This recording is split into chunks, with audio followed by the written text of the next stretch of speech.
ቤተሰቦች ዛሬ እጅግ በጣም ደስ ብሎኛል። ወንድማችንን አግኝተነዋል። የብዙዎች ልብን የነካ ይሄ ወንድማችን እንፈልገዋለን እናገኘዋለን ብለን ቃል በገባነው መሰረት አሁን ወንድማችንን አፈላልገን አግኝተነዋል። እንኳን ደስ ያላችሁ። ለብዙዎች ደስታ እንደሚሆን እርግጠኛ ነኝ። ወንድማችን እስቲ ያለውን ምስጋና ያለውን አስተያየት ያቀርብላችኋል። ከሱ እንስማ።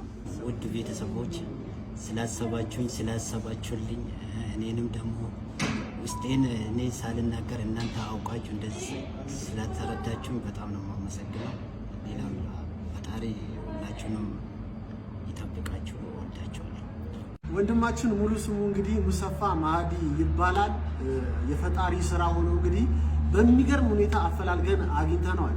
ከዚህ በኋላ ሙሰፋ ማህዲ የእያንዳንዳችሁ እርዳታ ማድረግ ለምትፈልጉት ሰዎች ሁሉ ይገኛል። አሁን አካውንት በግሉ የለውም። እርዳታዎች ሁሉ ግን በሱ አካውንት እንዲሆኑ ስለምንፈልግ ሰኞ በማለዳ የተቻለንን ሁሉ ጥረት አድርገን አካውንት ይወጣለታል። ከዛ በኋላ ሁላችሁም የምታግዙበትን አማራጭ እናመቻቻለን። ካሁኑ ኢቢኤስ እንደሚፈልጉት ነግረውናል። እዛ ላይ ይቀርባል። የተለያዩ ትላልቅ ፕሮሞተሮች ደግሞ የሥራ እድል ይዘው እየመጡለት ነው። በዚህ ሁሉ እንግዲህ ፈጣሪ እንደሚክሰው እርግጠኞች ነን።